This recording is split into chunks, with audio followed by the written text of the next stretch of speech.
को रोहित सर के घर पे टीवी चल रही है, देखो इसका मतलब रोहित सर घर पे हैं। तो भाई ये है रोहित शेट्टी का बंगला। ऊपर लाइट लगे, नीचे रहते होंगे क्या मालूम, लेकिन टीवी चल रही है मतलब वो घर पे ही है या तो कोई उनका फैमिली मेम्बर होगा। बस फाइनली मैं आ गया जुहू चौपाटी। ये 2 वड़ा पाव लिया हूँ, पानी लिया हूँ और अभी मैं थोड़ी देर में आपको एक फ़िलॉसफ़ी बना रहा हूँ। लाइफ की क्या फ़िलॉसफ़ी है उसके बारे में मैं आपको बताता हूँ। आज भीड़ कम है, कोई बात नहीं, अच्छी बात है, मेरे को ब्लॉग बनाने को अच्छा हो जाएगा। तो इस समुंदर की वेव्स आ रही है जा रही है, मेरे हिसाब से इसके एक ये देखो स्टंट मार रहे हो लोग, स्टंट सीख रहे हैं 2 लोग मिलके। ब्लर हो रहा है मेरा कैमरा भाई, ऐसा क्यों हो रहा तो भाई। तो गाइस अब हम समंदर के अंदर जा रहे हैं, समंदर के उस शोर से बात करते हैं जो शोर अपने अंदर है, ठीक है। समंदर भी नाकाम है लहरों से कि वो किनारे से पहुंच नहीं पाते हैं। एक मोहब्बत अधूरी जो उनकी अधूरी रह जाती है। तो मुझे लगता है कि इंसान को भी जिससे सच्चा प्यार करते हैं उससे शादी नहीं करनी चाहिए। तो भाई ये देख लो, ये देखो मुंबई के लोगों का तोहफा, ये समंदर हमेशा वापस दे देता है। ये सारा कचरा, पता नहीं आपको दिख रहा है कि नहीं दिख रहा है, लेकिन मुझे तो दिख रहा है। ये डेली इतना हज़ारों कुंटल कचरा यहाँ पर आता है। ये देखो पीछे लहरें हैं मेरे पीछे। ओह नाइट व्यू मारना पड़ेगा भाई। तो देखो 2 तरह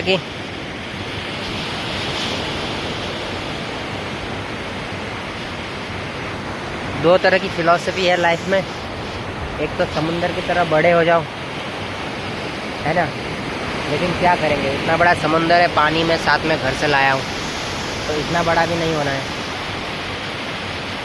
है ना। मैं मन कर रहा है कि मैं भीगूँ पानी में, लेकिन फिर पूरा रात बाहर रहना है, ठंड लग जाएगी, कपड़ा गीला हो जाएगा, नमक लग जाएगा कपड़ों पे और खुजली होने लग जाएगी। तो 2 तरह के ब्रह्मांड है इंसान के सामने, एक तो जिसमें हम लोग रहते हैं और दूसरा ये समंदर। समंदर भी खुद में एक पूरा संसार है समुंदर के रहने वाले जीवों के लिए, है ना। जैसे हमारे लिए धरती है, हमारे लिए आसमान है, सूरज है, तारे हैं, तो समुंदर में रहने वाले जानवरों के लिए उनका समंदर है, ठीक है। और उनका भगवान भी सूरज है, उनका भगवान भी चंद्रमा है।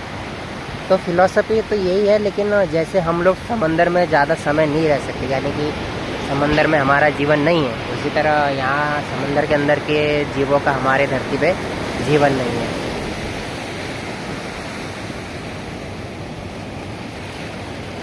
पानी की लहरें तेज हो रही है, तो अभी पानी की लहरें और बढ़ेगी और रात भर तक ऊपर तक आ जाएगी, अभी शाम तक और नीचे चली जाती है। तो भाई लाइफ की फ़िलॉसफी क्या है मालूम नहीं, लेकिन समंदर के नीचे आने के बाद ऐसा लगता है कि भाई हाँ यार कुछ तो बात होगी, इतना खूबसूरत संसार बना है। ये लहरें देखो रात दिन इतनी मेहनत करते किनारे पे आने के लिए, रात दिन हर वक्त लहरें, रात दिन देखो 1 2 3 4 5 6 इधर से लेके उधर हर तरफ वेव चलती है। इतनी मेहनत करती किनारे से, कितना मोहब्बत करती है, देखो कितना तड़पती है ये किनारे पे आने के लिए, देखो।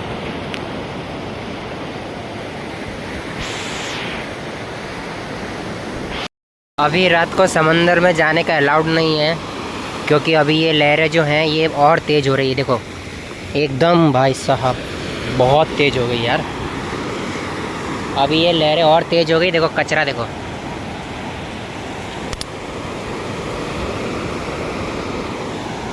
तो गाइस ये लहरें और तेज़ हो गई है, कचरा और आने लगा है।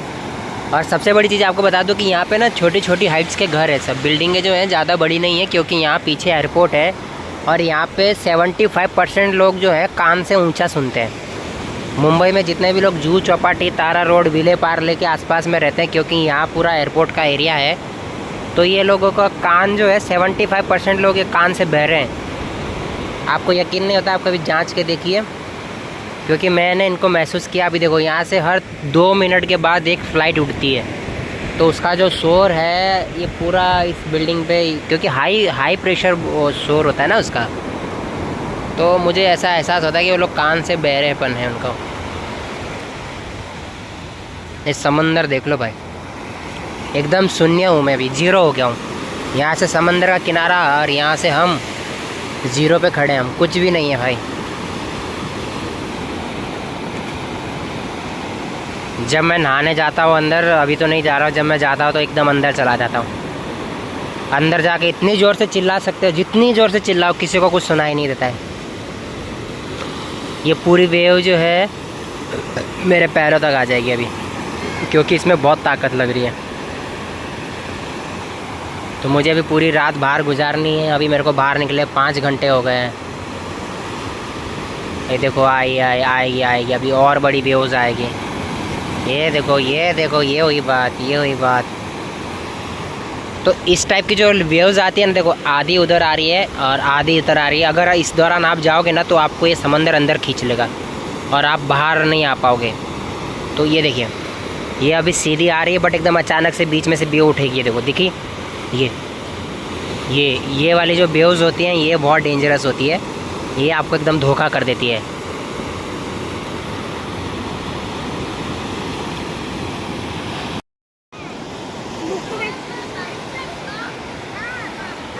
तो मैं आपको बता देता हूँ कि भाई मैंने अपने चैनल का नाम रखा है RNW एजेंट अरुण। पहले ड्रीम जॉब होती थी भाई, पहले ड्रीम था कि भाई आर्मी में जाने का है, तो आर्मी में नहीं गए। फिर पढ़ाई भी नहीं की, फिर सोचा कि चलो एक खुफिया जासूस बना जाए, तो उसके के लायक भी नहीं बने। तो अब हमने सोचा कि चलो हम नाम ही रख लेते हैं, है कि नहीं। तो मैंने आपको जितना भी अभी बताया वो मैं आपको बता देता हूँ कि मेरे पास बहुत सारी जानकारियाँ रहती है। अभी रिसेंटली मैं अपने व्यू से बता रहा हूँ, मुझे किसी से कोई लेना देना नहीं है, या बड़े लोगों के मैटर में अपने को घुसने का नहीं। लेकिन अभी जो 1-2 मैटर हुए हैं, जैसे कि एक बाबा सिद्दीकी का मर्डर हुआ है। बाबा सिद्दीकी का मर्डर जो हुआ है उसके पीछे जो गैंग है लॉरेंस बिश्नोई, ठीक है। तो ये एक रिक्रिएट किया जा रहा है पूरा सिचुएशन। या तो लॉरेंस बिश्नोई जो है इस पूरी जो 90s का दौर था, ये देखो फ्लाइट जा रही है, जो 90s का दौर था वो मुंबई में वापस आ रहा है। हालांकि उतना बड़ा उस तरीके से नहीं आ रहा जिस तरीके से 90s के दौर में था। 90s के दौर में यहाँ पे तकरीबन 17 से 18 गैंग थी, जिसमें सबसे बड़ी गैंग जो थी वो दाऊद इब्राहिम की थी। और दाऊद इब्राहिम के बाद इसकी थी, किसकी, लोखंडवाला में सूट एंड लोखंडवाला वडाला आपने देखी होगी, उसकी थी मनिया सुरभे की और अरुण गावली की। ये 3 जो थी ये बहुत बड़ी बड़ी गैंग थी। ये मतलब अपने एरिया के डॉन नहीं थे, ये पूरे मुंबई के डॉन थे, ठीक है। उसके बाद एक जो और बड़े डॉन आए थे वो पॉलिटिशियन के डॉन थे, ठीक है। बट जो 90s के बाद ये काफ़ी टाइम तक ये कंट्रोल हुआ, मुंबई का डेवलपमेंट हुआ है। अगर ये दौर वापस आता है तो ये हमारे लिए एक बहुत बड़ी सैड न्यूज़ है।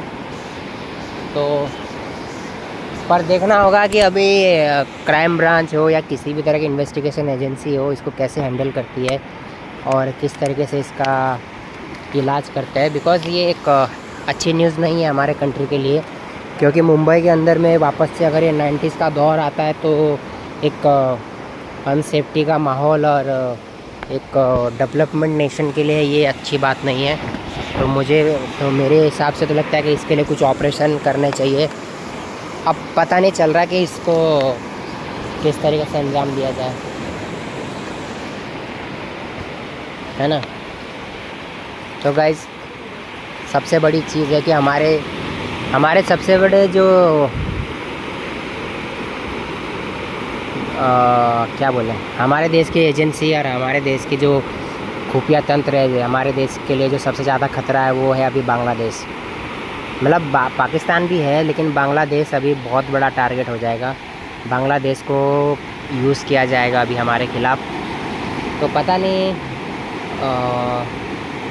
मुझे नहीं पता कि क्या है, लेकिन मेरे हिसाब से ऐसा लग रहा है कि बांग्लादेश को अभी पाकिस्तान हमारे खिलाफ़ यूज़ करेगा, क्योंकि तकरीबन 1.5 करोड़ लोग जो बांग्लादेशी हमारे देश में हैं अभी, ये एक तरह का स्लीपर सेल्स का काम करेंगे।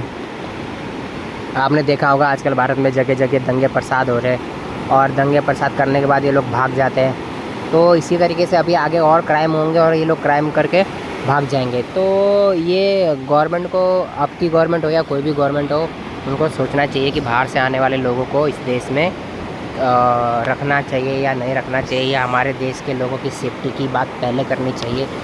जो हमारे देश के रियल हैं, जिनका यहाँ जन्म हुआ है, जो हकदार है, उसके सामने हमें बाहर के लोगों को इतना वैल्यू नहीं देना चाहिए।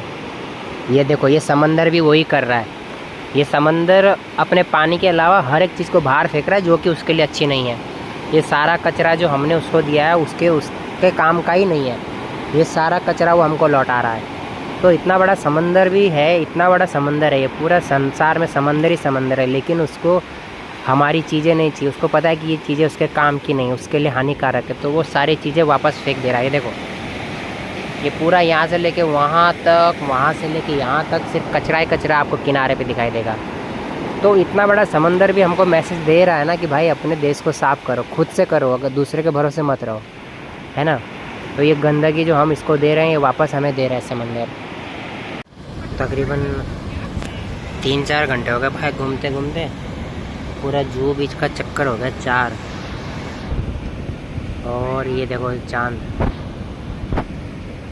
खूबसूरत चाँद एकदम मेरे पीछे। यहाँ 1000 चेहरे हैं, कोई अपने साथी ढूंढ रहा है, कोई अकेला है।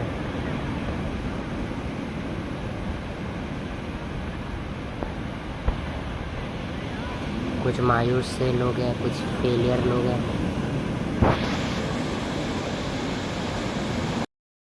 धीरे धीरे ये समंदर की लहरें अब हमारी ओर बढ़ने लगी है, और हमें पूरी रात यहाँ पर बितानी है। तो हमें अपने आराम के लिए एक नई जगह ढूंढनी होगी। रात बढ़ते बढ़ते समंदर का पानी भी काफ़ी आगे बढ़ जाएगा और ये ऊपर तक आ जाएगा, जिसके बाद हमें यहाँ से उठकर थोड़ा और पीछे जाना पड़ेगा। तो ये एक सन्नाटे के बाद एक बड़ा तूफ़ान जो आता है, ऐसे लगता है मानो जैसे कोई प्रेमी अपनी प्रेमिका से मिलने के लिए तड़प रहा हो। देखिए किस प्रकार से ये लहरें एकदम चंचल, बदचंचल, एकदम प्यार में किलस रही है। दोस्तों ये देखो, और ऊपर आ रही है ये लहरें और ऊपर आ रही हैं अपने प्रेमिका से मिलने के लिए। बेताब ये लहरें धीरे धीरे हमारी ओर बढ़ रही है। तो भाई एक ही जगह बैठे मुझे तकरीबन 4 घंटे हो गए। आप एक जगह कितनी देर तक बैठ सकते हो बिना किसी के, कोई आपके साथ नहीं हो तब? कोशिश करो अकेले घूमने की। देखो तुम कितना मतलब इन 5 घंटों में मैंने किसी को फ़ोन नहीं मिलाया। अगर किसी का फ़ोन आया भी है तो मैंने उठाया नहीं है। और अभी पूरी रात मतलब क्या होता है, अपने को एक अपन एडिक्ट हो चुके हैं ना, इंस्टाग्राम के, ट्विटर के, फेसबुक के, ये सब चीज़ों के एडिक्ट हो चुके हैं ना। तो अकेलापन हम लोग को नहीं कटता है ना। तो देखो, अगर तुम अकेले बैठ सकते हो, कहीं घूम सकते हो तो करके देखो एक बार, अच्छा लगेगा तुमको भी। इस समुंदर की लहरों की आवाज़ सुनो, उनकी लहरों को देखो, बस और कुछ नहीं करना, ज़्यादा दिमाग नहीं लगाने का, बस शांति से बैठो अपना, बस ठीक है। और कुछ नहीं करना है, शांति से बैठ के अपने मेरे को ऐसे 5 घंटे में ऐसा हो रहा है कि मैं कब यहाँ से भागूँ, कब दोस्त के पास जाऊँ, कब किसी को फ़ोन मिलाऊँ, कब व्हाट्सअप चेक करूँ, कब इंस्टाग्राम चेक करूँ। वीडियो बना रहा हूँ मैं, वो भी बहुत देर के बाद, काफ़ी रुक के बना रहा हूँ, कंटिन्यू चालू नहीं है मेरा कि मतलब अब पॉइंट पे बना दूँ। तो अभी मुझे ऐसा लग रहा है कि मैं हार जाऊँगा, फिर भी मैं कोशिश कर रहा कि मैं थोड़ा देर और कंट्रोल करूँ खुद को। यहाँ पे कंट्रोल के ऊपर बात आ गई, क्योंकि अगर मैं खुद को कंट्रोल कर लूँगा यहाँ पे तो मेरे लिए एक अच्छी वो है। लड़का भी उधर से आया मेरे पास, बोलता है बीड़ी पीते हो क्या? मैंने बोला मैं बीड़ी नहीं पीता हूँ। मेरे पास बीड़ी कहाँ से है? तो बोलता अच्छे से आप बात तो कर। मैं बोला भाई मैं बीड़ी पीता नहीं हूँ तो तेरे को कहाँ से बीड़ी दूँ मैं? तो बोला तम्बाकू खाता है क्या? अब मैं बोला भाई तम्बाकू नहीं खाता हूँ मैं, ना बीड़ी पीता हूँ। चिरकुट सा, मतलब छपरी टाइप का था। पानी बहुत ऊपर बढ़ने लगा है भाई। देखो पानी अब और ऊपर आएगा। पहले मैं नीचे बैठा हुआ था, अभी और ऊपर आने वाला है पानी। यार ये भी टेंशन है भाई। देखो अकेले थोड़ी देर में और सुनसान हो जाएगा तो बहुत ध्यान रखना पड़ेगा। अभी मैं कंट्रोल कर रहा हूँ खुद को यहाँ बैठने का। अभी तो पब्लिक भी है फिर भी ठीक है, ज़्यादा भी टाइम रुक सकता हूँ मैं। बैटरी कम है मेरे मोबाइल में, पर फिर भी कोशिश करूँगा मैं रुकने की। तो ये जो मेरे पीछे आप पुलिस स्टेशन देख रहे हो जुहू का, ये डोनेट बाय रोहित शेट्टी है।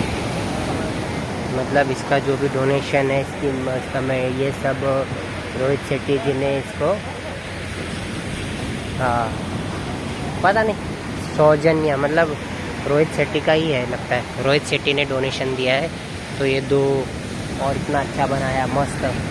अब डिपार्टमेंट के ऊपर है कि वो इस चीज़ को कैसे रखते हैं। इससे पहले मैंने आपको एक वीडियो में बताया था, अनुपम खेर जी ने वहाँ पे शबाना आजमी ने एक डोनेशन दिया था पानी का टंकी का। उसकी हालत जर्जर है, जर्जर मतलब बहुत ही ख़राब है। तकरीबन कुछ काफ़ी देर से घूम रहा हूँ ना, 5 घंटे से इधर घूम रहा हूँ। तो मुझे लोगों के अंदर है ना एंग्जाइटी और लोनलीनेस, मतलब अकेलापन बहुत सारे लोगों के अंदर महसूस हो रहा है। यहाँ पे 100 में से 20% लोग ऐसे हैं जो अकेले आए हैं और अकेले ही घूम रहे हैं, और उनके साथ कोई नहीं। मतलब उनके चेहरे पे जिस हिसाब से वो बैठे हैं अकेलापन पूरा महसूस हो रहा है। और आज की जनरेशन ही है वो, मतलब वही जो ऑफिस जाने वाले लगते हैं वो, या फेलियर लोग, जेन जी, ये लोग डिप्रेशन में ज़्यादा जाते हैं। पहले वाले लोग नहीं जाते थे, अब ये लोग डिप्रेशन में भी जाने लगे भाई। ये आने वाली जनरेशन के पास इस चीज़ से बाहर निकलने के लिए अभी कुछ ऑप्शन नहीं है। मतलब कुछ लोग जल्दी तरक्की कर जा रहे हैं, कुछ लोग कुछ पीछे रह जा रहे हैं, इसलिए तो वो पीछे रह जाने का एक गम और एक अकेलापन लोगों को काट रहा है। मतलब एक बहुत बड़ा चेंजेस है। मेंटल हेल्थ इशू एक बहुत बड़ा इशू होने वाला है आने वाले जनरेशन के लिए, आने वाले टाइम के लिए। मेंटल हेल्थ का प्रभाव, उसको सही करना एक अलग ही पॉइंट है भाई। है पूरा कचरा है, देखो सब इधर मुंबई के लोगों का पूरा कचरा ही इधर आ रहा है सब। ये देखो लोगों के घर के स्टूल से लेके क्या क्या इधर आया है भाई। ये बहुत बड़ी प्रॉब्लम है, मेंटल हेल्थ इशू एक बहुत बड़ा प्रॉब्लम है। इसको एंग्जाइटी, फेलियर, आप क्या नाम दोगे मुझे नहीं मालूम, लेकिन इसमें अच्छे खासे बंदे टूट जाते हैं भाई। अच्छे अच्छे इंटेलिजेंट लोगों की बैंड बजा देता है ये एंग्जाइटी, ये सब भाई। बहुत मुश्किल है, ऐसे बंदे लोगों को संभालो अगर आपका कोई फैमिली का बंदा है या कोई है तो।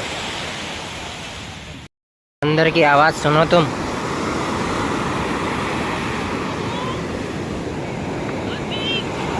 समंदर की आवाज़ सुनो। ये कचरा देखो तुम्हारा, ये देख रहे हो, ये तुम्हारा कचरा दिया हुआ है इस समंदर को।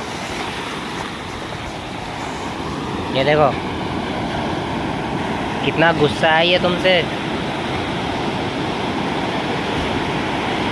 ये देखो कितनी गुस्सा है उसके अंदर तुम्हारे लिए।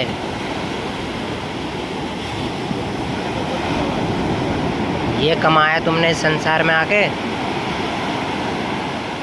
ये दिया तुमने इस संसार को। ये समंदर तो किसी से कोई मतलब नहीं रखता, किसी का कुछ खाता नहीं है, तो फिर तुमने ये सब क्यों दिया उसको?